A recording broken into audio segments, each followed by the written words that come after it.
dalam Undang-Undang 20 tahun 2023 yang baru ini. Jadi ada perubahan sedikit. Ya, Undang-Undang 20 tahun 2023 tentang aparatur sipil negara. Jadi saya sempat melihat dari 270 juta jiwa jumlah penduduk Indonesia, kurang lebih 3-4% itu ASN. Nah, bayangkan kalau 3-4% itu yang tidak bersifat netral terhadap pemilu, itu bisa akan kacau. Nah, apa maknanya? Apa yang menyebabkan seperti itu? Karena orang ASN ini ada orang tupoksi pun dengan Bapak Ibu sekalian yang di kepolisian ataupun di TNI, ya TNI. Nah, bayangkan kalau dia netral, jangan sampai artinya Polda ataupun kepolisian itu tidak berpihak kepada yang lain, partai lain. Misalnya dia masuk pada partai A, terus ada yang sosialisasi misalnya atau kampanye yang merupakan temannya dia, nah itu pasti akan bisa berpihak. Nah itu, padahal TNI, Polri, ASN itu harus berada pada sisi yang netral, harus independen. Tidak boleh dia dipengaruhi. Terserah untuk keluarganya, istri, anak ataupun suaminya, terserah, karena memang hak kita dijamin oleh konstitusi, bahwa untuk memberikan pendapat, hak kita untuk bicara, hak kita untuk hidup, hak kita untuk berkeluarga itu dijamin dalam undang-undang kita. Nah, itu Bapak Ibu sekalian. Nah, saya juga kemarin sempat melihat itu di Undang-Undang Nomor 4 Tahun 2014 tentang desa.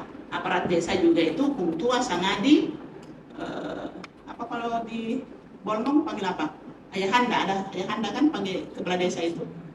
Kalau orang sini kan sangadi kan, ada hukum tua, sangadi, minahasa kayaknya hukum tua kan, hukum tua ataupun istilah lainnya itu dia diatur dengan Undang-Undang 4 2014 tentang desa dan lain sebagainya. Itu disampaikan bahwa tugas kita semua ini adalah mencerdaskan kehidupan bangsa.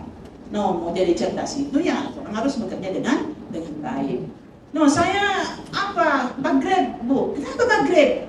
Saya gaji sudah cukup dari saya sampai doi bang, aduh, semua. Saya bilang kan uang bank itu kan masih banyak yang lain. Kan cuma 60% yang dipotong, enggak Bu, kita harus sampai semua. No. Jadi ada tambahan Bu, backgrade. Silakan, kalau Bapak pilih 01 monggo. Bapak pilih 02 silahkan, 03 juga silahkan. Yang penting tapi ini. Begitu juga dengan untuk DPR RI, silahkan.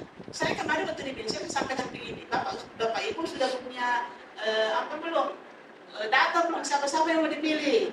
Ya tak? Untuk DPR RI siapa? Untuk DPRD provinsi siapa? Untuk DPRD kabupaten kota siapa? Untuk DPD siapa? Nanti kan ada 5 kotak suara. Nanti dia mau mulai. Nanti kalau ibu nanti mulai bikin suara mau 1 jam ibu di situ. Kalau orang mau antri, lebih lama ini dia. Jadi list sekarang, misalnya dari dapil minut siapa tuh calon? Siapa yang mau dipilih pas masuk langsung coblos.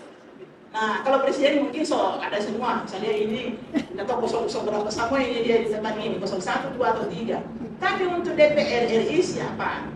Untuk DPD yang Dewan Perwakilan Daerah yang non partai itu siapa?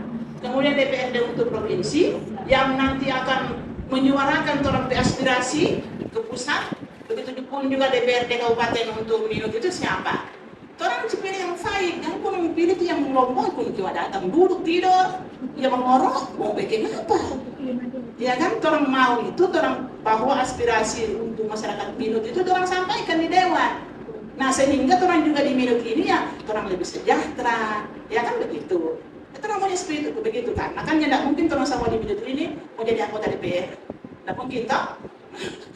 Sudah muat itu anggota kantor. Tolong diajak kerabat, saudara-saudara dan lain sebagainya untuk berpartisipasi di pemilu ini. Orang berharap bahwa partisipasi pemilu untuk tahun ini itu lebih banyak dibanding tahun kemarin, ya, pada pemilu kemarin. Karena salah satu indikator demokrasi itu sukses adalah partisipasi masyarakat yang tinggi. Nah, kalau partisipasi masyarakat tinggi berarti dia itu masih punya keyakinan bahwa insya Allah Indonesia ini akan lebih maju, akan lebih sejahtera. Ya kan seperti itu, akan lebih nyaman, damai dan lain sebagainya. Nah, orang jangan berpikir untuk orang pediri, tapi orang berpikir untuk orang generasi. Orang punya anak, orang punya cucu nantinya, kerabat dan lain sebagainya. Jadi orang wariskan sistem pemerintahan, sistem demokrasi yang mereka bisa nikmati ke depan. Ya Bapak Ibu sekalian ya. Jadi Bapak Ibu saya berharap juga orang sosialisasi, orang pe Mirman, orang pe jamaah, orang pe kolom, orang pe grup-grup disampaikan bahwa orang sama-sama sukseskan nanti tanggal 14 Februari ini. Mau satu putaran dengan mau dua putaran, nanti orang lihat setelah perhitungan suara. Jadi tugas daripada KPU itu nih, Bawaslu dan sebagai penyelenggara pemilu. Saya kira itu Bapak Ibu sekalian. Terima kasih kepada teman-teman dari Bawaslu Minut yang telah dua kali saya di Bawaslu Minut ini, kemarin Zoom, sekarang offline. Mudah-mudahan pertemuan ini membawa keberkahan untuk kita semua, terang silaturahim, umur panjang, terang sehat-sehat, baku dapat di jalan, terang baku tegur nih, Bu itu hari kan gitu kan Raja, oh iya, nah itu kan, begitu kan Bu, supaya orang menambah pertemanan itu insya Allah banyak rezeki juga, jadi yakin gitu. Makasih, saya akhiri. Wallahumma fiqh ila qawmit thoriq. Assalamualaikum warahmatullahi wabarakatuh.